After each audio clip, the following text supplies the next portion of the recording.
नमस्कार। इस दिल से के एपिसोड में हम चर्चा करेंगे गुड्स एंड सर्विसेज टैक्स की। इसकी बारीकियां लोगों को शायद नहीं मालूम। आपको याद होगा कि 15 अगस्त जब प्रधानमंत्री जी ने भाषण दिया तो उन्होंने कहा कि मैं देश की जनता को एक दिवाली गिफ्ट देने जा रहा हूं। वो दिवाली गिफ्ट, ये जीएसटी के जो रेट्स हैं उन्होंने कम किए, वो दिवाली गिफ्ट था। अब इसके पीछे उनकी सोच क्या थी उसके बारे में भी हम चर्चा करेंगे, क्योंकि मुझे याद है कि जीएसटी पहली बार लागू हुआ जुलाई 2017 में, और फिर नवंबर 2017 में कुछ 94 वस्तुओं के रेट कम हुए, क्योंकि इलेक्शन होने वाला था और इसलिए रेट कम किए गए। गुजरात में इलेक्शन था, आपको याद होगा। और फिर उसके बाद त्रिपुरा और कर्नाटका में इलेक्शन था, तो तब रेट कम किए गए। प्रधानमंत्री जी ने फिर रेट कम किए। फिर 2019 का इलेक्शन था तो उस पर भी प्रभाव पड़ा। अब बिहार का इलेक्शन आने वाला है और साथ साथ में तमिलनाडु, केरला, पश्चिम बंगाल में भी आने वाला है। तो शायद इसके पीछे ये सोच होगी कि उस इलेक्शन में हमें थोड़ा फ़ायदा मिले। तो क्या वाकई में सरकार चाहती है कि लोगों की, आम लोगों की ज़िंदगी में सुधार आए? इसके बारे में भी हम चर्चा करेंगे। ये तो हो गई राजनीति की बात, पर इससे अलग होकर एक बदलाव तो आया है। ये तो नहीं कह सकते कि बदलाव नहीं आया। उसका बदलाव का नतीजा क्या होगा? सरकार को नुकसान होगा या सरकार को फ़ायदा होगा, या जनता को फ़ायदा होगा या जनता को फ़ायदा ज़्यादा नहीं होगा? उसके बारे में भी हम चर्चा करेंगे। जीएसटी में एक बहुत ही अहम मुद्दा है जिसको हम कहते हैं इन्वर्टेड ड्यूटी स्ट्रक्चर। ज़रा मैं 2-3 शब्दों में आपको बता दूं उसका मतलब क्या है। उसका मतलब यह है कि अगर आप यान खरीदो तो उस पर आपका जो जीएसटी है वो 18% है, लेकिन अगर आप वो कपड़ा बेचने जाओ तो वो 5% रह जाता है। तो उसका नतीजा क्या होगा, कितना फ़ायदा होगा?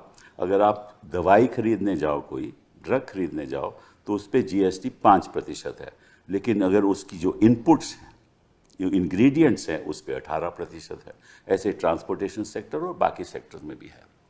तो इनके बारे में भी हम चर्चा करेंगे। तीसरा मुद्दा जो उठेगा वो ये है कि सरकार को क्या रेवेन्यू नुकसान होगा, आमदनी का नुकसान होगा या फ़ायदा होगा? अगर नुकसान होगा तो कितना नुकसान होगा? आपको मालूम है कि इनकम टैक्स ने भी, सरकार ने आम जनता को राहत दी, अच्छी बात है। इसमें भी सरकार जनता को राहत दे रही है, अच्छी बात है। लेकिन इसका एक दूसरा पहलू भी है। वो ये है कि इन्होंने गेमिंग बंद कर दिया, उसलिए जो सरकार का नुकसान होगा वो लगभग 30-40 हज़ार करोड़ होगा। साथ में कुछ एस्टिमेट्स ये हैं कि क्योंकि इन्होंने इतनी राहत दी है और 4 रेट से 2 रेट पे ले आए हैं। पहले 4 रेट थे 5%, 12% और 18 और 28। अब रह गए हैं 18 और 5।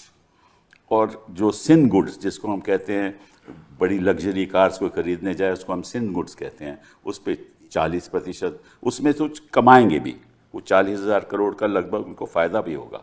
लेकिन ओवरऑल नुकसान इनको जो होगा, जो रेवेन्यू लॉस होगा, वो लगभग, मुझे ऐसा लगता है कि 1 लाख करोड़ से ज़्यादा होगा। लेकिन बाकी जो एस्टिमेट्स हैं वो ये हैं कि भाई 45-47 हज़ार करोड़ होगा। तो कितना नुकसान होगा, कितना फ़ायदा होगा? अच्छा, कितने प्रदेशों को नुकसान होगा, क्योंकि कितने प्रदेशों को फ़ायदा होगा, इस पे भी चर्चा होगी। क्योंकि जो प्रोड्यूसिंग स्टेट्स हैं उनको तो मिलता नहीं है, क्योंकि ये कंजम्पशन ओरिएंटेड टैक्स है। तो जहाँ वस्तुएं कंज्यूम होगी वहाँ उनको फ़ायदा होगा, उन स्टेट्स को फ़ायदा होगा। तो जो पुअरर स्टेट्स हैं उनको फ़ायदा होगा, जो रिच स्टेट्स हैं, तमिलनाडु जैसे, शायद उनको नुकसान हो। तो ये एक बहुत ही, मतलब कि ये कोई आसान मुद्दा नहीं है। तो इसके बारे में हम 3 ऐसे लोगों को आपके सामने लाए हैं जो इसकी बारीकियां जानते हैं। मैं तो ज़्यादा नहीं जानता, मैं तो मोटे तौर पे जानता हूँ। एक इकोनॉमिस्ट हैं हमारे, Arun Kumar ji. Thank you Arun Kumar ji for coming here. Economist, public intellectual, author, आपने बीएससी एमएससी सेंट स्टीवन से किया, पीएचडी जेएनयू से किया। आपकी एक बहुत अहम स्टडी रही है ब्लैक इकोनॉमी में, और आपने किताबें भी लिखी हैं। आपने जीएसटी भी आपने किताब लिखी है। आप जेएनयू में 1984 से लेकर 2015 तक पढ़ाते भी रहे, और आपकी कई पब्लिकेशंस हैं, ख़ास तौर पे डिमोनेटाइजेशन में। और आप रोज़ हम आपको टीवी पे देखते हैं, तो आपका बहुत बहुत धन्यवाद। आई थॉट एक इकोनॉमिस्ट का दृष्टिकोण भी हमें समझना चाहिए। गर्ग साहब, मैं आपसे जब मुलाकात मैंने आपसे की, मुझे ऐसे लगा कि मुझे कोई जानकारी नहीं है जीएसटी के बारे में। आप इतना जानते हो। आपने मेरे ख्याल इसमें 30 साल बिता दिए इस मुद्दे को लेकर। आप IRS के ऑफिसर हो। 1983 में आप सर्विस में आए, और फिर आपने customs and indirect taxes CBEC और CBIC जिसको हम आज कहते हैं, वहाँ आपने 30 साल काम किया। और आपने MBA अहमदाबाद से किया, IIM अहमदाबाद से, LLB की डिग्री, लॉ भी जानते हैं, मैनेजमेंट भी जानते हैं, और कैसे GST मैनेज होता है वो भी आप जानते हैं।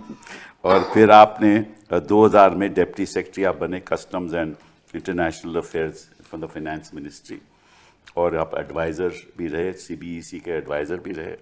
और 2010 में आप जॉइंट सेक्रेटरी रहे मिनिस्ट्री ऑफ फाइनेंस में। और फिर आपने कई रिटायरमेंट के बाद भी आपने सरकार को कई एडवाइजरी रोल में आपने सरकार की मदद की। और पंजाब में आपने एडवाइज़र रहे टू द चीफ मिनिस्टर। तो आपको बहुत बढ़िया जानकारी है इसके बारे में।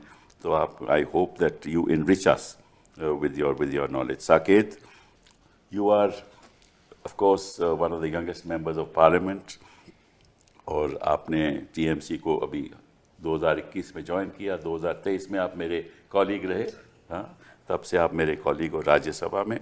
और आपने शुरुआत एज अ जर्नलिस्ट की, और आप लिखते रहते हो, कॉरेस्पॉन्डेंस रहे आप फाइनेंशियल टाइम्स में।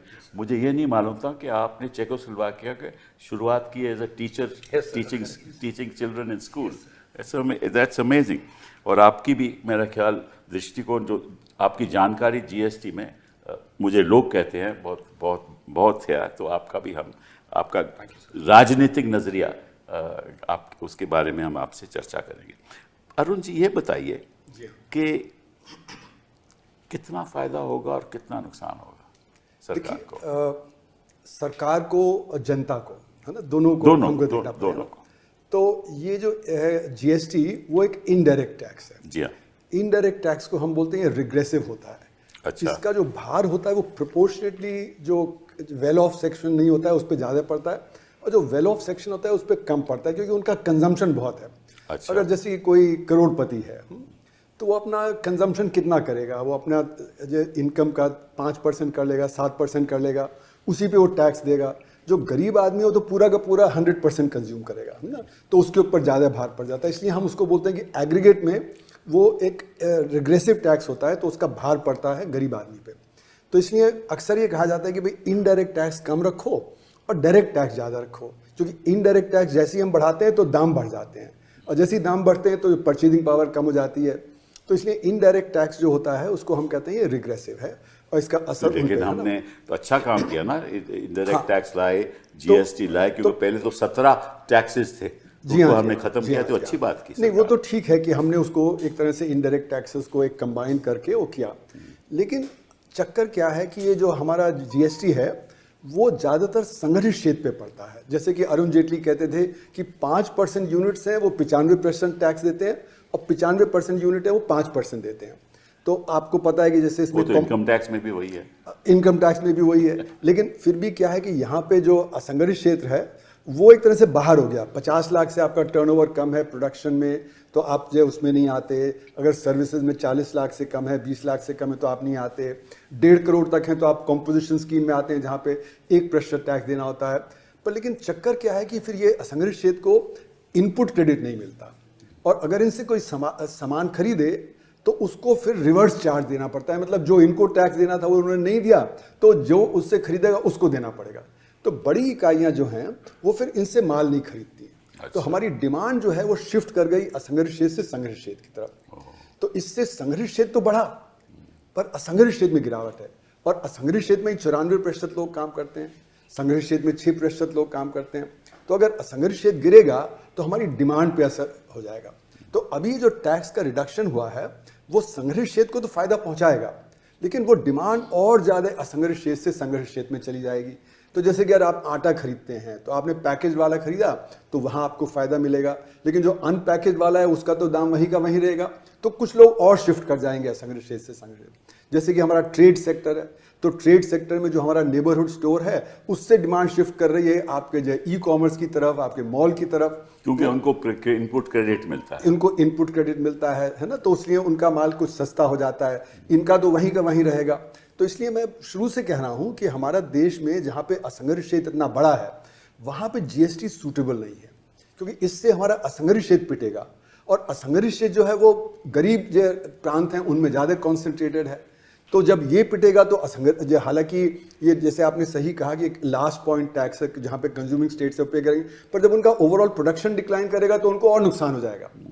और जो एडवांस स्टेट्स हैं जहाँ पे कि जब वो इनपुट क्रेडिट वगैरह मिलेगा उनको जो थोड़ा फायदा हो जाएगा।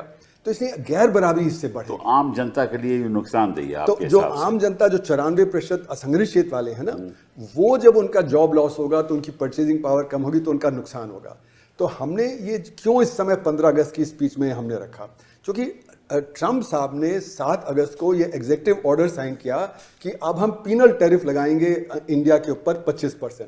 तो उससे हमारा ट्रेड एकदम गिरने वाला है। जो एक्सपोर्ट जो 4.5 लाख करोड़ का हमारा ट्रेड है, मतलब ट्रेड तो और भी ज़्यादा है लेकिन 4.5 करोड़ जो लाख करोड़ है उस पर हमारा जो ट्रेड कम हो जाएगा, क्योंकि वहाँ पे 25% और अतिरिक्त लग गया है, तो उससे डिमांड कम होगी। तो ये भी एक राजनीतिक फैसला था आपके? बिल्कुल, ये राजनीतिक है क्योंकि एकदम से किया गया ये ना, और जो डिटेल्स वर्कआउट करने चाहिए तो डिटेल्स वर्कआउट नहीं किए। जैसे कि आप बता रहे हैं कि कई चीज़ों में प्रॉब्लम आएगी कि कहीं 18% टैक्स है लेकिन वो इनपुट्स पे जो टैक्स ज़्यादा है तो उससे जो रिवर्स जो इन्वर्जन हो जाएगा, तो जो रिफंड भी नहीं मिलेगा। हाँ, टाइम से मिलेगा। तो ये सारी चीज़ें वर्कआउट करने की थी, पर लेकिन एकदम से इनको लगा कि अब हमारे यहाँ डिमांड कम हो जाएगी एक्सपोर्ट की, वो 4.5 लाख करोड़ की कम होगी, तो यहाँ पे हम कुछ छूट दे देंगे और उससे फिर इलेक्शन में भी बाद में फ़ायदा पहुँच सकता है। तो इसको सोचा नहीं गया पूरी तरह से। जैसे कि मेरा मानना है कि जब जुलाई 2017 में किया गया था तो उस समय भी जल्दबाजी में कर दिया गया। जो हमें एक जो एक्सपेरिमेंट करके कि किस प्रकार से इंट्रोड्यूस करें, कैसे हम उसको आगे बढ़ाएं, वो नहीं किया गया। तो इसलिए मेरा मानना है कि एक तो सरकार को भी लॉस होगा, रेवेन्यू लॉस तो डेफिनेटली होगा, क्योंकि आपका जो जब टैक्स कम आएगा तो फिर आपका वो रेवेन्यू कम होगा। उदाहरण के तौर पे ये कहते हैं कि नहीं हमारी डिमांड बढ़ जाएगी, पर जहाँ पे 12% टैक्स था उसको आप 0% कर देंगे तो चाहे कितनी भी डिमांड बढ़े रेवेन्यू तो बढ़ेगा नहीं, क्योंकि तो 0% है।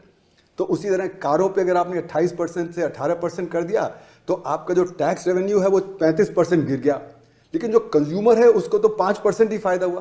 तो 5% जो प्राइस का फायदा होगा तो उससे वो डिमांड 3 गुना नहीं बढ़ेगी, थोड़ी बहुत डिमांड बढ़ेगी पर उतनी नहीं बढ़ेगी। गर्ग साहब ये बताइए कितना नुकसान होगा सरकार को आपके हिसाब से? ओके, क्या ये जो 4 रेट्स में 2 रेट कम हुए हैं इसका पीछे सोच क्या है? क्या कितना नुकसान होगा सरकार को और कितना फायदा होगा कंज्यूमर को आपके नजरिए से? सर पहले रेट्स को समझ लेते हैं। जब 17 में ये आया टैक्स तो सरकार ने रेट्स कैसे निश्चित किए?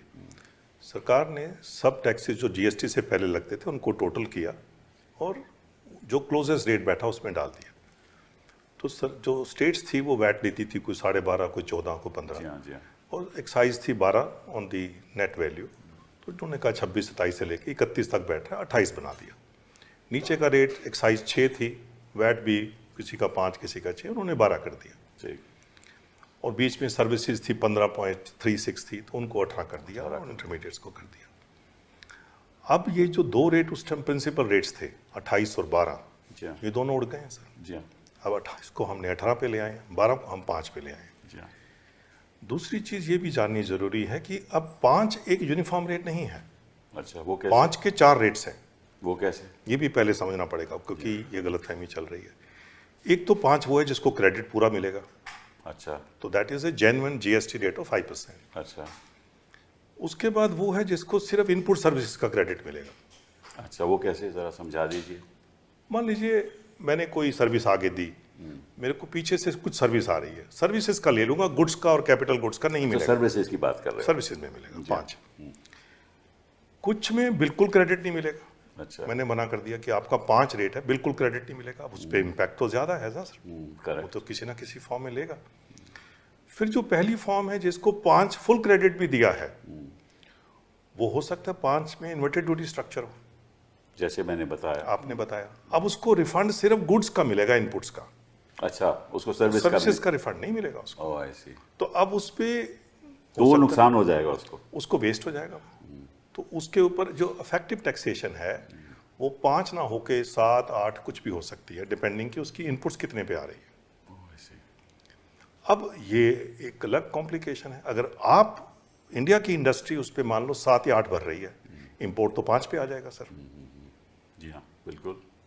तो ये चीज़ें जो हैं ये खो रही हैं इन चीज़ों में। मेरा ये जो हुआ है इसमें बहुत चीज़ें सॉल्व हुई हैं। अब 17 में मैं आपको एक एक्सट्रीम एग्जांपल अच्छाई भी है, लेकिन बहुत अच्छाई है नुकसान सर। के बारे में नुकसान भी है कि इसको किया जा सकता था कंट्रोल। जैसे मैं आपको पहले एक एग्जांपल देता हूँ, 17 में ये हुआ। अगर मैं मिठाई में प्रसाद लेता था, प्रसाद तो मैं वो भगवान को चढ़ाऊंगा, वो 0 ड्यूटी था। करेक्ट। अगर मैं उस प्रसाद को मिठाई की तरह खाता था तो 5 था सर। करेक्ट। अगर वो प्रसाद चिक्की की फॉर्म में था तो 12 था। प्रसाद नहीं, मिठाई थी। चिक्की होती थी तो 12 थी। कुछ और खाने की आइटम थी तो 18 थी। अगर उसमें चॉकलेट डल गई तो सर वो 28 था। अब सरकार ने ये बहुत कमाल की बात की है कि अब एरेटेड बेवरेजेस को छोड़ के हर चीज या तो 5 है या तो 0 है। जी हाँ। तो अब ये झगड़े थे रोटी वर्सेस पराठा वर्सेस ब्रेड, वो खत्म हो गया। उस तरह की चीजें सर सब खत्म। बहुत अच्छी बात होगी। वो सब अच्छी बात होगी, वो झगड़े थे। अब जब 5 का टैक्स होगा सर, उसमें जनरली अगर आप एक पूरे भारतवर्ष की एवरेज ले 3, 3.5, 4% का इनपुट क्रेडिट होगा, तो लोग आपको कोई बहुत ज्यादा टैक्स नहीं देने वाले, 1-1.5% है। और मेरे ख्याल से इसका फायदा भी है, नुकसान भी है। फायदा तो ये होगा कि बहुत लोग कहेंगे जीएसटी में रजिस्टर ही कर लेते हैं, उसका एक फायदा है बहुत ज्यादा। लोग डिक्लेरेशन करेंगे और इकोनॉमी जिसको हम बोलते हैं फॉर्मलाइज हो जाएगी। और दिक्कत यह है कि इसके साथ अगर हम सिंप्लीफाई ना करें, लोगों को तकलीफ वही रहे और एक जिसको हम इंस्पेक्टर राज कहते हैं और वो चालू रहे, तो लोग घबराएंगे। तो ये हमें कंसेशन तो आ गया है, रिफॉर्म के लिए 4 स्टेप और लेने की जरूरत है। तो मतलब ये कंसेशन है लेकिन पूरी तरह से रिफॉर्म नहीं है। कुछ तो जैसे मैंने आपको क्लासिफिकेशन डिस्प्यूट का बताया, क्या ये रिफॉर्म है? इनकम्प्लीट है सर। जैसे हम बॉल बी में ले गए हैं, जो हॉकी में गोल करना होता है ना सर, करेक्ट, वहां चूक गए थोड़ा सा। करेक्ट।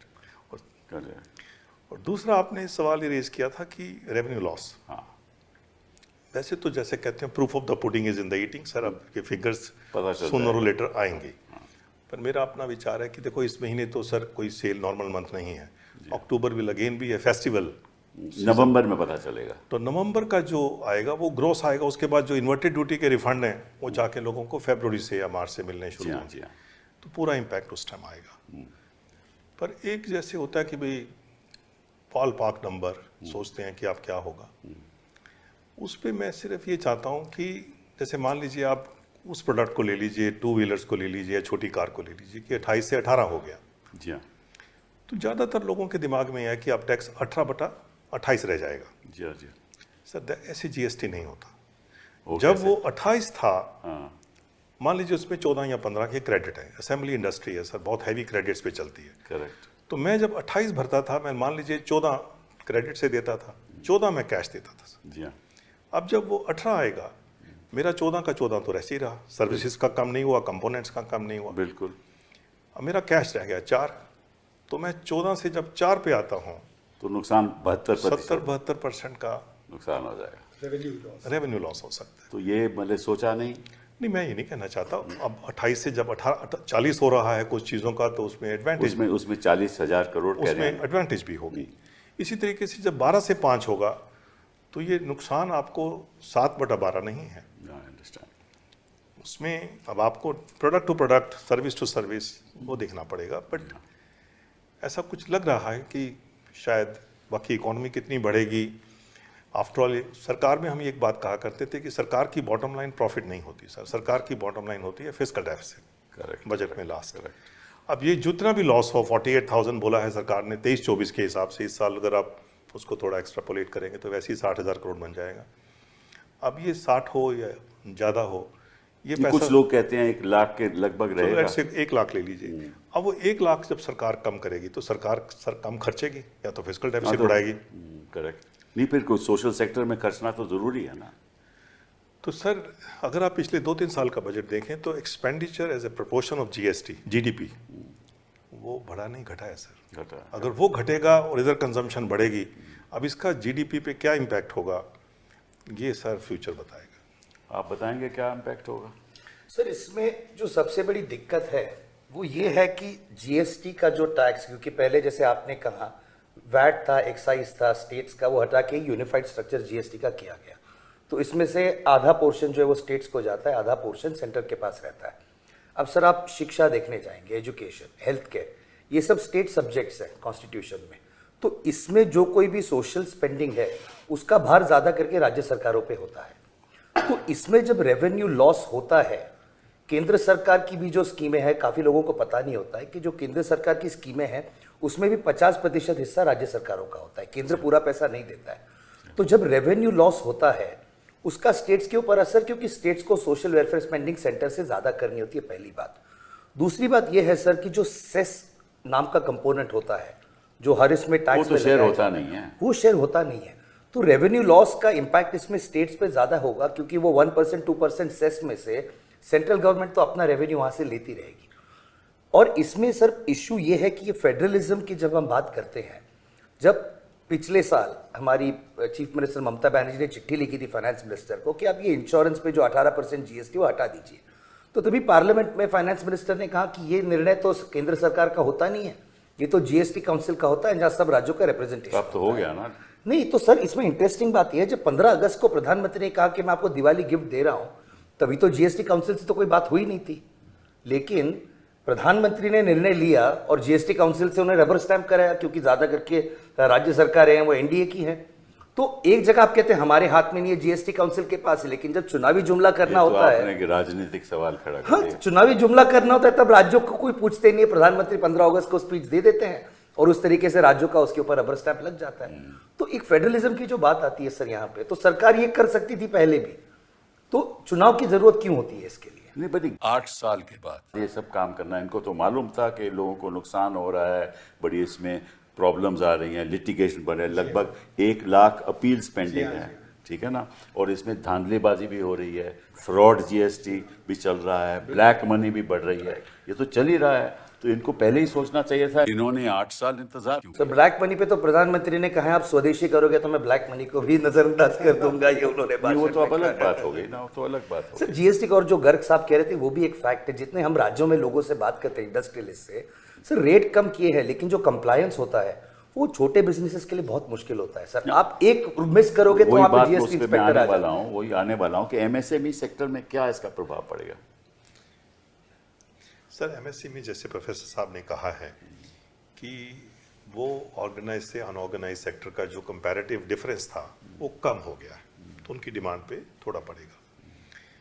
बट मैं ये भी थोड़ा सा कहना चाहूँगा कि कुछ जगह पे अनऑर्गेनाइज को फ़ायदा भी हो सकता है। अच्छा। अब क्या करते हैं, जीएसटी कैसे वर्क करता है सर? अब जब मेरा टैक्स 5 है तो मुझे पता है कि मुझे इन्वर्टेड ड्यूटी में सर्विसेज का क्रेडिट नहीं मिलना, तो हम इसको मैनेजमेंट जार्गन में बोलते हैं मेक और बाय डिसीजन शुरू हो जाता है कि अब ये काम मैं इन हाउस करूँगा। अच्छा। मैं बाहर से लेता था कोई चीज़, इन हाउस करूँगा तो कोई टैक्स नहीं है सर। वो इनकी उनको ताकत है इन हाउस करने की पहले। बहुत लोग करना शुरू कर देते हैं। मैं जैसे आपको एक रफ एग्जांपल देता हूँ कि अगर मैं हॉस्पिटल हूँ, मेरे पे टैक्स नहीं लगता, तो मैं सारी बेडशीट पर्दे जो हैं वो या तो सिंपल धोबी से धुलवाने शुरू कर दूंगा या इन हाउस धुलवा लूंगा। मैं किसी ड्राई क्लीनर या ऑर्गेनाइज बंदे को नहीं भेजूंगा, वो बहुत मुश्किल एग्जाम्पल नहीं। आप रेस्टोरेंट्स में देखेंगे कि 5% विदाउट क्रेडिट्स है। बहुत सारा काम उन्होंने उस लोगों को भी शिफ्ट कर देते हैं।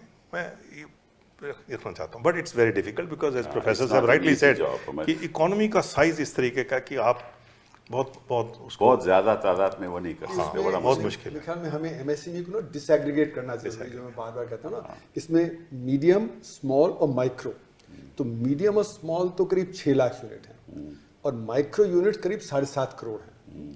और एमएसएमई का 97.5% रोजगार जो होता है वो माइक्रो सेक्टर से आता है, सिर्फ 2.5% ही जो मीडियम और स्मॉल से आता है ना। और मीडियम काफ़ी हद तक वो जीएसटी में है, स्मॉल का एक हिस्सा जो जीएसटी में है, एक हिस्सा जो और छोटा है वो माइक्रो का माइक्रो का तो है नहीं, स्मॉल का एक हिस्सा है, एक हिस्सा नहीं है। जो हिस्सा नहीं है उसको परेशानी होती है इनपुट क्रेडिट की, करेक्ट है ना। उसको इनपुट क्रेडिट नहीं होता, उसके दाम वहीं के वहीं रह जाते हैं, जबकि जो बड़ा सेक्टर है उसके दाम कम हो जाते हैं। इसीलिए आप देखें जैसे कि उदाहरण के तौर पे लेदर गुड सेक्टर, उसमें 20% ऑर्गेनाइज्ड है, 80% अनऑर्गेनाइज्ड है, और डिमांड शिफ्ट कर गई होता है। लगेज इंडस्ट्री में जो मतलब वीआईपी के जो चेयरमैन हैं उन्होंने CNBC पे एक इंटरव्यू में कहा कि हम लोग बहुत खुश हैं। जगन्नाथन जी जो प्रेशर कुकर इंडस्ट्री के चेयरमैन हैं, उन्होंने कहा कि हम 5 बड़े यूनिट है, 25 छोटे हैं, हम बहुत खुश हैं, हमारी डिमांड 24% बढ़ रही है, क्योंकि माइक्रो सेक्टर और स्मॉल सेक्टर कोप नहीं कर पा रहा। जगह जगह सेक्टर्स में आप देखें, ट्रेड तो सेकंड बिगेस्ट एम्प्लॉयर है, तो वहां पे भी यही हो रहा है। तो इसलिए मेरा ये मानना है आपके हिसाब से अनएम्प्लॉयमेंट बढ़ेगी, अनएम्प्लॉयमेंट बढ़ जाएगी, क्योंकि ये अनऑर्गेनाइज सेक्टर गिरेगा, और ये अनऑर्गेनाइज सेक्टर, सहमत हो इस बात से? मैक्रो इकोनॉमिक्स लेवल पे लग रहा है सर, बिल्कुल इस तरफ जा रहा है सर। अब सवाल ये उठता है कि क्या इससे डिमांड बढ़ेगी। अब जैसे कि गर्ग साहब ने बिल्कुल सही कहा कि अगर आप ये कार 128 पे खरीदते थे, 100 पे 28 लग गया, अब आप 118 पे खरीदोगे, तो आपका वो जो गिरावट हुई वो 10 हुई 128 पे, यानी कि 6% की गिरावट। लेकिन सरकार का जो रेवेन्यू है, जो उन्होंने कहा उसको अभी एक तरह से छोड़ भी दें, तो जो 28 से 18 गिरा तो 36% गिरा। करेक्ट। तो रेवेन्यू 36% गिरेगा, जबकि जो कंज्यूमर है उसको सिर्फ 6% का फायदा है। तो वो कितनी डिमांड बढ़ाएगा जिससे कि पुराना रेवेन्यू मिले? 3 गुना। तो 3 गुना तो कारों की डिमांड बढ़ने वाली नहीं है एकदम से, तो रेवेन्यू लॉस तो अभी होना तो ही। गर्ग साहब ने कहा कि इसकी असली जो इसका प्रभाव है वो पता चलेगा फरवरी मार्च। पर हमको तो अभी थियोरेटिकली भी ये लग रहा है कि जो रेवेन्यू लॉस है वो काफी होगा, जो अभी कैलकुलेट नहीं किया जा रहा। और जैसे गर्ग साहब ने सही बोला कि 2023-24 के ही आंकड़े डिसएग्रीगेटेड हैं, उसके आधार पे 48,000 करोड़ रुपए बताया गया है ना। correct. पर लेकिन उनका ये 48,000 करोड़ जो है वो नेट है, क्योंकि जो आप देखें तो कई चीजों में लॉस होगा, कुछ चीजों में जहां पे 28 से 40 है वो बढ़ जाएगा। और जो लग्जरी कार्स हैं उन पे जो सेस लगता था वो अब नहीं है, तो उनके भी दाम गिर रहे हैं। जो 40% पे आ रहे हैं उनके भी दाम गिर रहे हैं, क्योंकि वहां पे और ज्यादा टैक्स होता था।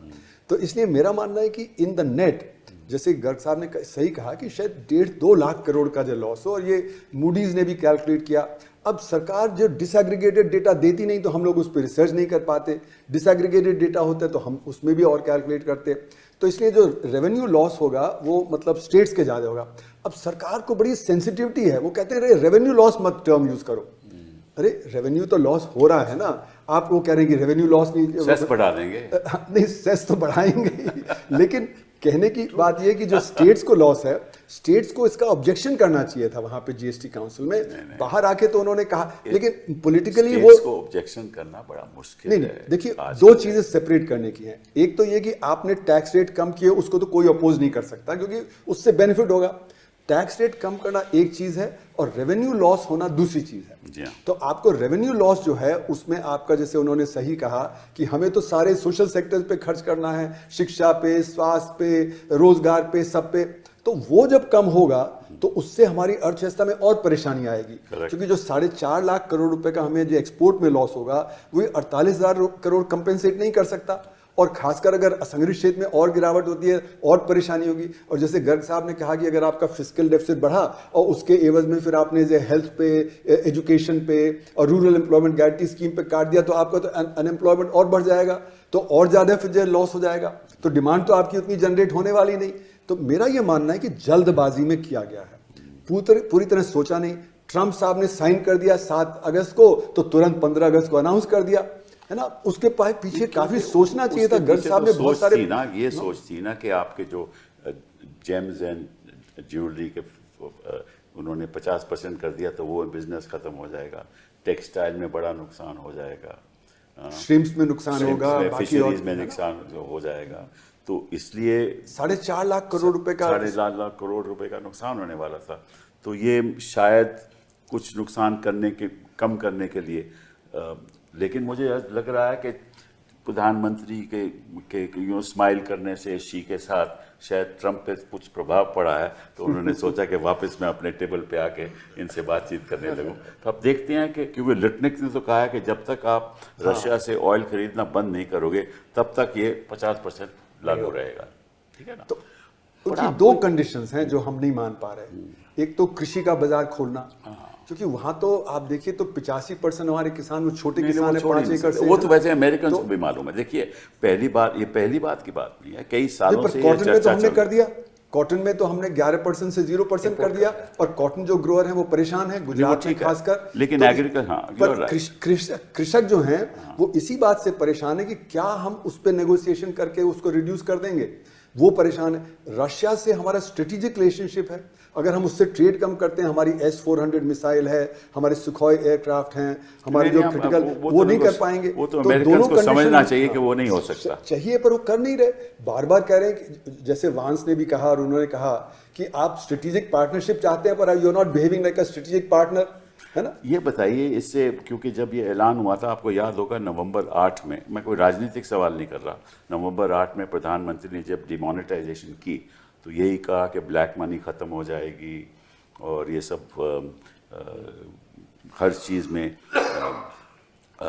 बढ़ोतरी आएगी, तो ये सब तो नहीं हुआ। फिर उन्होंने दोबारा यही बात अब भी कही है कि जीडीपी में गति आएगी और इन्फ्लेशन कम हो जाएगा और ब्लैक मनी ख़त्म हो जाएगी और इक्विटेबल डेवलपमेंट रहेगा। तो यार आप सोचते हो कि इस जो रिफॉर्म हुआ है इससे ये ऑब्जेक्टिव्स होंगे सर? सर दुनिया में लगभग 160 कंट्रीज में इस तरह का टैक्स है, हम इसको वैल्यू एडेड टैक्स कहते हैं। वो लोग परेशान हैं इस टैक्स से, बाकी कंट्रीज में मुझे मालूम है, यूके में लोग परेशान हैं, साउथ ईस्ट एशिया कंट्रीज में लोग ये वैट से परेशान हैं, हर जगह पर। हाँ। तो इसको सर किसी इंटरनेशनल इकोनॉमिस्ट ने 3 कैटेगरीज में डिफाइन किया, गुड, बैड, अगली। एक्सेलेंस किसी को नहीं दिया। तो गुड जिसको दिया सर वो न्यूजीलैंड है। अच्छा। न्यूजीलैंड के फाइनेंस मिनिस्टर ने कहा I shall not distinguish between an apple और ए मैकडोनल्ड। आप सेब खरीदिए, सब्जी खरीदिए, मैकडोनल्ड खरीदिए, टैक्स लगेगा एक ही रेट पे। वो अरुण साहब कहते हैं कि टैक्स 14% लगना चाहिए, कहते हैं ना? नहीं, तो सर देखिए सर, वो कंट्री की एक इकोनॉमिक स्टेटा भी देखना पड़ता है कि आपकी पर कैपिटा इनकम देश की कितने लेवल पे है। जब आप बहुत पुअर होते हैं सर, तो आपके लिए 2 या 3 रेट इनएविटेबल हो जाते हैं। किसी टाइम जेटली साहब कहा करते थे Mercedes and milk can not be same rate. नहीं, मर्सिडीज हवाई चप्पल मिल्क का भी दिया। तो मैं जब पंजाब में था तो हमने कहा milk these need not be same, but milk itself has got 3 rates at that time. तो सर इसलिए हमें ये देखना पड़ेगा कि ये हम we can go endlessly, but India ने एक बहुत बड़ा रिफॉर्म किया, इतनी स्टेट्स का मिलके आना, बिल्कुल ये सर हमें इसका कुछ क्रेडिट लेना चाहिए। अब ये प्रोसेस है सर, थोड़ा सा ये है कि ये 12 से 5 हो गया। अब मन ये करता है कि शायद अगर ये 6 या 7 ही होता और वो फायदा ज़्यादा होता तो शायद वो इन्वर्टेड ड्यूटी स्ट्रक्चर खत्म हो जाती है ना। अब मैं देख पा रहा हूँ कि लाखों लोग रिफंड की लाइन में लग जाएंगे सर। जी हाँ। उसका पैसा ब्लॉक हो जाएगा। नहीं, उसमें फिर धांधेबाजी भी होगी, आपको ये भी मालूम है। फिर उसका मतलब ये सब इश्यूज खड़े होने जा रहे हैं। तो वी हैव सॉल्व्ड एक सेट ऑफ प्रॉब्लम तो सॉल्व हो गई, दूसरी अब तैयार हो गई हैं। तो ये सर ये घबराहट रहती है कि इसकी ज़रूरत नहीं थी। 6 भी कर लेते सर तो थोड़ा मौका मिला। अब ये दोबारा कोई पॉलिटिकल पार्टी हिम्मत नहीं कर पाएगी सर 5 को 6 इजीली करना। नहीं, पर जैसे गर्ग साहब कह रहे हैं ना, रेट एक्चुअली अभी 2 या वो नहीं है, क्योंकि 0 भी एक रेट है। हाँ, 0 भी एक रेट है, 5 भी एक रेट है, 18 भी है, और फिर जो आपका 40 भी है, और बीच में फिर और भी रेट्स हैं। तो जैसे उन्होंने कहा ना कि जहाँ पे 5 है एक्चुअली वो 5 नहीं है, तो इसलिए कुछ लोग तो कह रहे हैं कि 200 रेट हो जाते हैं, है ना? तो ये जो कहा जब गर्ग साहब ने बिल्कुल ठीक कि जो जीएसटी का डिजाइन होता है उसमें एक रेट होना चाहिए सारे देश में। नहीं, मैंने भी कहीं सुना कि आपने भी कहा था भाई एक रेट नहीं है, ये कई रेट्स हैं सर। नहीं, आपने कहा कि एक रेट होना चाहिए, कहा आपने? नहीं, मैंने कहा वो आइडियल जो जीएसटी होता है उसमें एक होना चाहिए। लेकिन जैसे गर्ग साहब ने वो ठीक कहा, जहाँ पे गरीबी है तो आप वहाँ पे एक रेट लेके नहीं कर सकते, गरीब के ऊपर बहुत प्रॉब्लम यह है कि एक ही इंडस्ट्री में 2 रेट होते हैं। फॉर एग्जाम्पल होटल इंडस्ट्री, अगर वो 7,500 का रेंट है तो वो तो रेट उसका अलग होगा। जो रेंट कमरे का 7,500 से ज्यादा रेट अलग होगा, तो वहां तो धांधलेबाजी होगी। तो गर्ग साहब ने यही मेन चीज ये सर, देखिए इस क्रेडिट को हम लोग कोलेस्ट्रॉल बोलते हैं, बैड कोलेस्ट्रॉल। इसको साफ कीजिए। जहां जहां क्रेडिट आप रोकेंगे उसको आप ये कह सकते हैं कि वो जीएसटी है ही नहीं, बिकॉज आपका होल आइडिया बस क्रेडिट ट्रांसपेरेंटली दीजिए। Correct. जब आप क्रेडिट रोक लेते हो तो आप इंडिया की इंडस्ट्री को डिसएडवांटेज कर देते हो। तो उस तरीके से अगर आप देखो सर, आज शायद half the GDP is not in GST. देखो अल्कोहल, पेट्रोलियम, तो रियल एस्टेट, ये सब तो वैसे फाइनेंशियल सेक्टर नहीं है, तो सरकार जो वैसे ही मर जाएगी, हेल्थ, सरकारों के पास तो कुछ पैसा ही नहीं रहेगा। आप देखेंगे सर लाइन से ये जो चीजें रुक रही है ना सर, मैं वरीड रहता हूँ कि ये कब सफाई होगी। तो अब आप देखेंगे जैसे ट्रांसपोर्टेशन ले लीजिए sir, it was one of the very bad sectors in terms of the tax rate. सरकार ने 2 रेट कर दिए, 5% विदाउट क्रेडिट और 18 कर दिया। अब जो 18 देगा सर, उसको पेट्रोल डीजल का क्रेडिट नहीं मिलेगा, आउटसाइड जीएसटी। सही बात। उसका इफेक्टिव रेट अब 24-25 पे बैठेगा। सही बात। Transportation is a very essential service, हर चीज की। I agree with. और वो ट्रांसपोर्टेशन के लोग आजकल जा रहे हैं फाइनेंस मिनिस्टर के पास, प्लीज हमें कुछ राहत दीजिए। उसको पहले 12 दे रखा था, अब उसको 12 से जब 18 किया है, तो सर वो सारी चीजों में वो चीज तंग करेगी। और सर इसी पर एक और इशू है सर, विच इज जैसे आपने कहा इन्फ्लेशन, या प्रधानमंत्री जी ने कहा, प्रॉब्लम ये मैंने मेरी बजट स्पीच में भी उठाया था सर, जैसे दाम कम होंगे तो इन्फ्लेशन कम होना है। जब इन्फ्लेशन कम होता है तो आरबीआई ने रेट घटाने हैं। सर हमारे पास करंटली आउटस्टैंडिंग क्रेडिट कार्ड और पर्सनल लोन डेट जो है इंडिया में is equal to 30% of GDP. चीज़ों के दाम कम हो जाएंगे, अनएम्प्लॉयमेंट जैसे सर कह रहे बढ़ती जाएगी, लोग ईएमआई पे इलेक्ट्रॉनिक्स खरीदना शुरू करेंगे, इंटरेस्ट रेट कम होंगे, ज़्यादा कर्जा लोग उठाएंगे, कंजम्पशन इनकम तो है नहीं, लेकिन कंजम्पशन जब बढ़ेगा, वो अगर डेट ड्रिवन कंजम्पशन होगा तो हमारे क्रेडिट कार्ड, पर्सनल लोन की आउटस्टैंडिंग डेट इतनी बढ़ती जाएगी, और उसमें अगर डिफॉल्ट हो गया तो बैंकों को वहां पे नुकसान होगा सर। ये भी बात सही है। And that is something that the government has not thought about. अब इंटरेस्ट रेट गिराओगे, चीजें कम होंगी, लोग उधार पे मोबाइल खरीदेंगे, उधार पे गाड़ियां बाइक्स खरीदेंगे, तो वो पैसा चुकाएंगे कहां से अगर एम्प्लॉयमेंट नहीं बढ़ रहा है, वहां पे इनकम नहीं बढ़ रहा है। जैसे आपने कहा ना काले धन की अर्थव्यवस्था पे असर, ये एक बड़ा मुद्दा था कि जीएसटी लाएंगे तो वो एक इंटरलॉकिंग होगा इनपुट आउटपुट का, तो उससे जो काले धन की अर्थव्यवस्था कम हो जाएगी, लेकिन वो हुआ नहीं। जैसे कि गर्ग साहब ने सही कहा कि जहां पे आप उनको एग्जाम कर देंगे तो चेन ब्रेक हो जाती है। जब चेन ब्रेक हो जाती है तो फिर आप वो कर सकते हो, क्योंकि चेन ही जो आपको रोक रही है। दूसरी बात यह है कि आपने इसको बहुत कॉम्प्लिकेटेड बना दिया। जैसे आपने सही कहा कि आप जब 7,500, पहले तो 5,000 और ये सब था, अब 7,500 कर दिया, तो मिस क्लासिफिकेशन होगा। इसीलिए लोग कहते हैं कि भाई एक रेट ही होना चाहिए ना, नहीं तो आपका मिस क्लासिफिकेशन होगा, उस पर काले धन की अर्थव्यवस्था चलती है। फिर जैसे कि आप ट्रांसपोर्ट कर रहे हो, है ना, तो ई बिल का चक्कर है, तो वहां पे बहुत सारे फर्जी ई बिल हो रहे हैं। फिर आपका जो फॉल्स, मैं तो कई केस ऐसे करता हूं जहां ये सब धांधलेबाजी हो रही है। इनपुट क्रेडिट है, उसमें फेक कंपनी सेटअप हो रही है ढेर सारी, आप रोज पकड़ते रहते हो। और एक बार तो पार्लियामेंट में ही वो फाइनेंस मिनिस्टर कहा कि 2 लाख करोड़ का तो लॉस हो गया ब्लैक इकॉनमी की वजह से। तो इससे ब्लैक इकॉनमी रुकी नहीं, हालांकि होना चाहिए था, पर क्योंकि इतनी कॉम्प्लिकेटेड स्ट्रक्चर है, उसमें दसियों तरह से आप मैनिपुलेट करके काली कमाई कर सकते हो।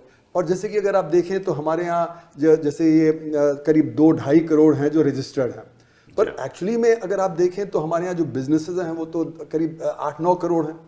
तो अभी 8-9 करोड़ जो बिजनेस है वो तो उसमें 2-2.5 करोड़ ही इसमें आए हैं, और वो भी जो गड़बड़ी कर रहे हैं क्योंकि उसमें फेक कंपनीज वगैरह सेटअप हो रही हैं। तो इसलिए ये जो सिस्टम जो है हमारा, वो असल में एक हाफ बेक्ड है। तो कहने के लिए 160 देशों में जीएसटी है, लेकिन किसी भी अर्थव्यवस्था में इतना बड़ा असंगठित क्षेत्र नहीं है जैसा हमारे यहाँ। तो जो असंगठित क्षेत्र है उसकी एक स्पेशल रिक्वायरमेंट होती है, तो इसलिए जीएसटी की बड़ी परेशानियां चलती रहेंगी, और इसीलिए सोच समझ के इसको इंप्लीमेंट करना चाहिए था। लेकिन क्योंकि ट्रंप साहब ने साइन कर दिया तो इसमें 15 अगस्त को अनाउंस हो गया और कर दिया। क्योंकि अगर इतना ही भला था तो पहले भी आप ये सब कर सकते। ट्रंप साहब मतलब कि युद्ध भी रुकवा सकते हैं और आपका जीएसटी स्ट्रक्चर भी बदलवा सकते हैं। नहीं, जीएसटी पे आपसे अनाउंसमेंट भी करा सकते हैं कि आपने जीएसटी पे अनाउंसमेंट कर दिया। सर एक राजनीतिक बात बस जरूर कहिए। अब जीएसटी रिफॉर्म की हम बात करते हैं, जो गर्ग साहब कह रहे थे कि एक रिफॉर्म आप यहाँ पे, लेकिन जो प्रोसेस है उस पर नहीं हो रहा है। सर रिफॉर्म भी किस तरीके से होता है? इस बार पिछले सेशन में इनकम टैक्स बिल को अमेंड किया गया रिफॉर्म के तौर पे।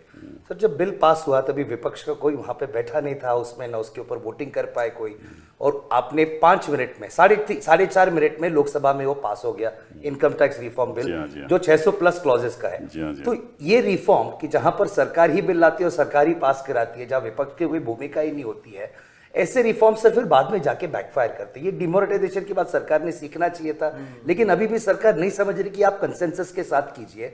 ये आप यूनिलैटरली अगर करोगे इस तरीके से बुलडोज करके, तो आपने कृषि कानून के साथ किया, उसका नुकसान आपके ऊपर ही रिबाउंड होने वाला है।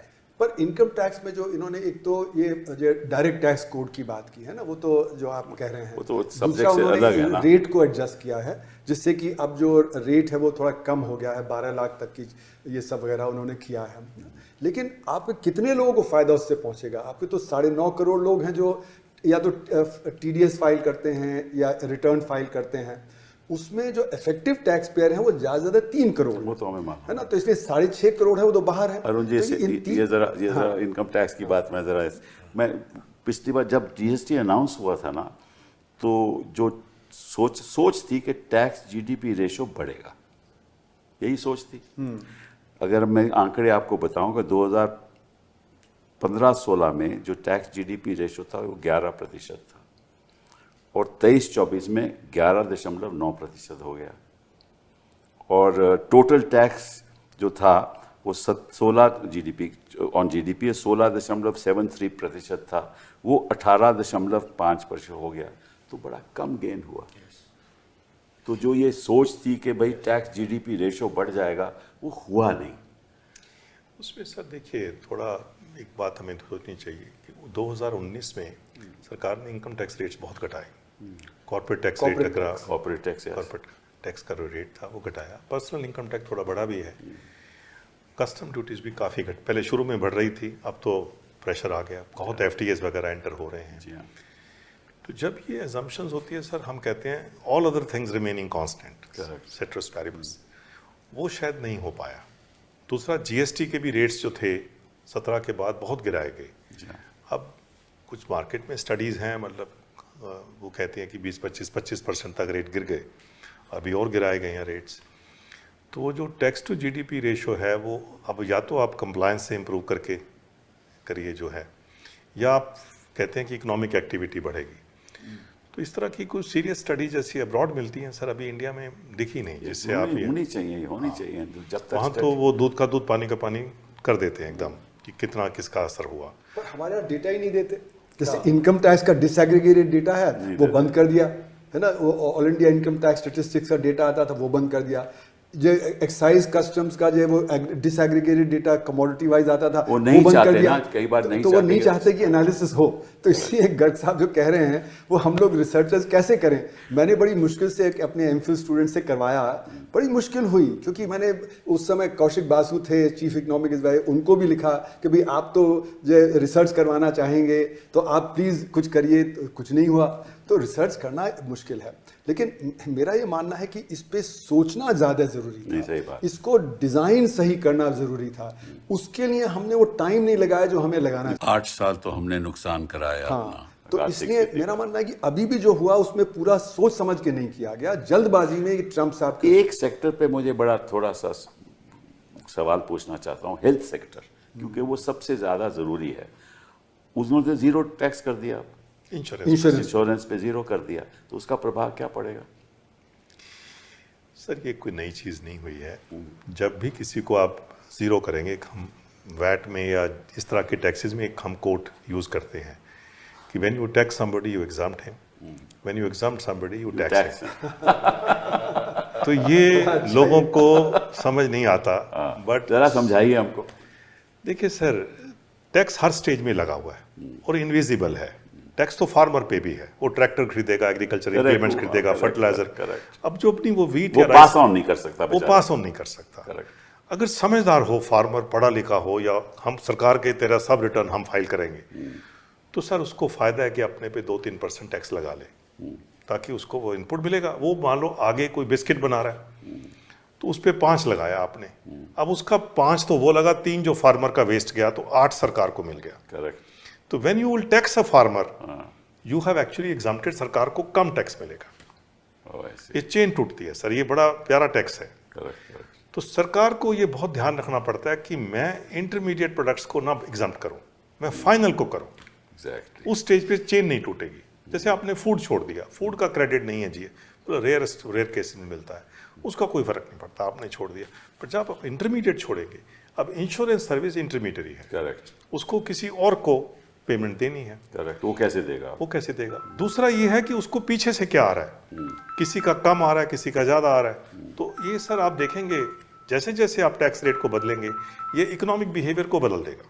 मैंने आपको पहले बोला यू मेक और बाय डिसीजन, बहुत से लोग इन हाउस करना शुरू कर देंगे। मान लीजिए मैं कोई काम लेबर से करवाता हूँ, मैंने एक मैन पावर सप्लाई एजेंसी ले रखी है, उस पर 18 टैक्स लगता था, मैं क्रेडिट ले लेता था। आगे से मैं कहूँगा मैं तुझे नहीं लूँगा, मैं उसके एम्प्लॉइज़ को तो एम्प्लॉय बनाऊंगा, या मैं छोटी कंपनी ले लूँगा जिसकी टर्नओवर बहुत कम है। तो इसमें सर बहुत इस तरह के पैटर्न जो है ना, तो फिर लोग देखो ऑर्गेनाइज करेंगे आपने दूसरे हाँ तरीके से। आपने ये डिस्टर्बेंस तभी स्टार्ट होती है जब आप ये you fiddle around with the input tax. मैं अगर जाता हूँ अस्पताल, मैं अस्पताल जाता हूँ, मैं अपना MRI कराऊँ, मैं तो उदाहरण के तौर पे MRI कराता हूँ, वो MRI तो वो मशीन तो वो खरीदता है ना, उस पर उसको टैक्स देना पड़ता है। अच्छा, और उसको कोई इनपुट क्रेडिट नहीं मिलता। सर एक दो टर्म्स होती हैं सर, किसी को हम एग्जम्प्ट करते हैं, एक मीनिंग है इसका, किसी को जीरो रेट करते हैं, इसका दूसरा मीनिंग है। जीरो रेट का मतलब होता है उसके सारे इनपुट टैक्स मैंने रिफंड कर दिए। करेक्ट। ये तो सिर्फ प्रावधान जो है एक्सपोर्ट को है। करेक्ट, बट उसको तो नहीं मिलता ना, यही तो मैं कह रहा हूँ। एक्सपोर्ट को मिलता है, बाकी किसी चीज को नहीं मिलता। तो एजुकेशन, जब मैं वहां जाता अपना इलाज कराना, तो जो उसका part of the cost of the MRI I have to pay. देखिए सर ये तो फिर एक लार्जर पॉलिसी है। अब जैसे आप यूके में जाएंगे तो वहां देखिए आप फ्री करते हो, अल्टीमेटली मैं इंश्योर्ड हूं तो थोड़ा बहुत वो देगा। नहीं, जो गर्ग साहब कह रहे हैं ना कि ये है GST ऑन द सप्लाई, है ना, तो जो मशीन आ गई वो तो ऑलरेडी आपका कैपिटल कॉस्ट में आ गया ना। करेक्ट, तो कैपिटल कॉस्ट के उसमें है, अगर वो सस्ती हो जाए तो भाई सर्विस भी तो 18% है, सर्विस भी तो 18%, वहां भी तो वो आपकी बात इस सेंस में ठीक है कि अगर उस पर टैक्स नहीं होता तो मशीन सस्ती होती तो आपका चार्ज भी सस्ता देखिए होता। सर गवर्नमेंट स्मार्ट होती है, गवर्नमेंट को मालूम होता है कि ये चीजें दिखाने के लिए एग्जाम्प्ट है, मुझे कुछ टैक्स को पीछे से लेना है, इसको कैस्केडिंग कहते हैं। और काफी कैस्केडिंग इंटेंशनली बिल्ड की जाती है कि इतना टैक्स हम क्वाइटली कलेक्ट कर लेंगे, लोगों को पता भी नहीं चलेगा, लोगों को लगेगा कि एग्जाम्प्ट है। वो एक सर्विस भी तो है ना, उसमें तो 18% है ही है। पर वो ऐसे बहुत सर्विसेज हैं। इफेक्टिव टैक्स जो कह रहे हैं ना, वो इफेक्टिव टैक्स ज्यादा हो जाता है। जहां कैस्केडिंग होगा तो इफेक्टिव टैक्स जो आपका जो डिक्लेयर्ड रेट है उससे ज्यादा हो जाता है। जिसका नाम कोलेस्ट्रॉल है सर, यही जो इसकी ऑल काइंड ऑफ प्रॉब्लम्स है, इसी से करप्शन है, इसी से नॉन कंप्लायंस है, इसी से कॉम्प्लेक्स आप इसमें बारीकियां पे जाओगे उतना ही अल्टीमेटली इंस्पेक्टर राज भी वैसे ही होगा। जी हाँ, क्योंकि अल्टीमेटली आप वो कहेगा कि साहब आपको देना होगा, मैं इतना मेरे पास पैसा नहीं है, फिर धांधलेबाजी होगी, फिर करप्शन होगी। अब जैसे पुलिस की चेकिंग है अगर आपके रास्ते में, तो वो वहाँ पे प्रॉब्लम हो जाती है, ई-वे बिल में प्रॉब्लम हो जाती है, सभी चीज़ों में। तो सवाल ये उठता है कि रिफॉर्म क्या होना चाहिए। मेरा ये मानना है सिर्फ टैक्स रेट कट है, ये रिफॉर्म नहीं है। रिफॉर्म के लिए मेरा मानना है कि देखिए ये लास्ट पॉइंट टैक्स है, ये पे जो कंज्यूमर कर रहा है वही सारा टैक्स पे कर रहा है, तो इसको हम सिर्फ लास्ट पॉइंट ही कलेक्ट कर लें। अभी हम उसको 100 स्टेजेस पे कलेक्ट करते हैं, है ना, तो उसको कहा जाता है कि वो इंटरलॉकिंग होता है, उससे ब्लैक इनकम जनरेशन का होता है। पर जैसे कि अरुण जेटली कहते थे 5% उन्हें 95% देते हैं, उनके MRP पे आप लगा दीजिए उसको टैक्स, तो एक सिंपल हो जाएगा, तो जो आपका वहाँ पे कलेक्शन हो जाएगा और उससे जो असंगठित क्षेत्र है वो एग्जेम्प्ट हो जाएगा, तो जो अभी उसको लॉस हो रहा है वो खत्म हो जाएगा, तो वो भी बढ़ने लगेगा, उससे आपकी अर्थव्यवस्था और तेज जाएगी। तो ये एक रिफॉर्म की जरूरत है। नहीं, बट रिफॉर्म तो तभी होगा ना कि इसको आप पहले 1, 2, 3 साल स्टडी करो, रिसर्च करो।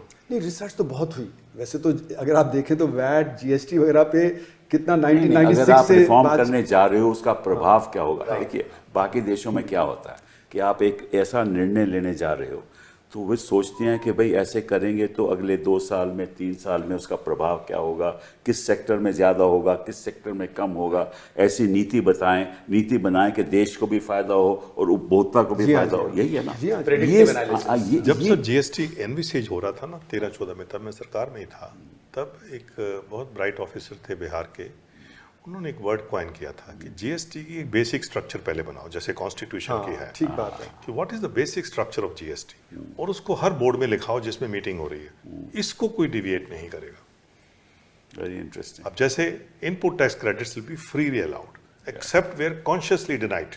ओके, आप कॉन्शियस कॉल लीजिए कि मुझे इसको इनपुट टैक्स क्रेडिट नहीं देना, एक आधी चीज में होना चाहिए वो। तो वो चीज़ें जब वो डिज़ाइन में क्लैरिटी आ जाएगी कि ये 10 चीज़ें मुझे करनी है या नहीं करनी है, rest can follow. Rates is a very minuscule part.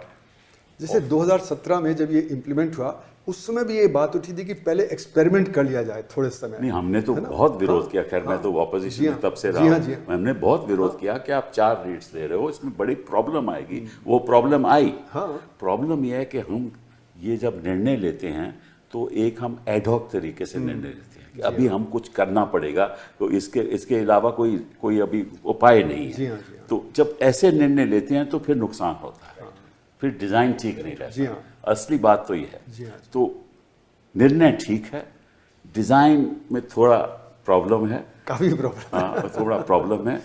आम जनता को फ़ायदा भी होगा और अनऑर्गेनाइज सेक्टर को नुकसान भी बड़ा होगा, और इस बीच में जो इन्वर्टेड रेट स्ट्रक्चर है उससे करप्शन बढ़ेगा और धांधलेबाजी बढ़ेगी। देखिए, मैं आम जनता का जो शब्द है ना वो सही नहीं है, क्योंकि जो असंगठित क्षेत्र वो 94% है, और जो आम जनता हम समझते हैं वो middle class, upper middle class समझते हैं। तो एक थोड़ा सा उसको डिसएग्रीगेट करना जरूरी है। आम जनता मतलब कि जो urban population, let's put it that, urban में भी तो बहुत अर्बन में भी, unorganized हाँ है। वो भी है। मतलब लोग तो नहीं, but this is not 7-7, only 8-8 design for middle class. जो आम आदमी भी जो आटा वाटा खरीदता है उसके लिए भी तो है ना ये। वो पैकेज आटा वाला सस्ता हो जाएगा, नहीं, जो बट इसका open आटा मतलब हो ये तो तो नहीं कि दूसरा खत्म हो जाएगा। तो फिर भी लोग खरीदेंगे वैसे आटा पैकेज। सारे लोग पैकेज भी नहीं खरीद सकते, कईयों के पास इतना पैसा भी नहीं होता कि पैकेट आटा खरीदें। तो चलेगा वो, थोड़ा दोनों चीज़ें चलेगी। लेकिन इस चर्चा से ये मुझे लगा कि डिज़ाइन अभी पूरे तरीके से ठीक नहीं है। इस पे सोच समझ के साथ एक बार बैठ के, जैसे आपने कहा कि इसका असली डिज़ाइन क्या होना चाहिए, खाका क्या होना चाहिए, ढांचा क्या होना चाहिए, और इसमें इधर उधर की बात नहीं होनी चाहिए। ये इधर उधर की बात हुई है, वो होनी नहीं चाहिए थी। फिर भी थोड़ा बहुत तो अच्छा हुआ। बहुत बहुत धन्यवाद आपका। Thank you.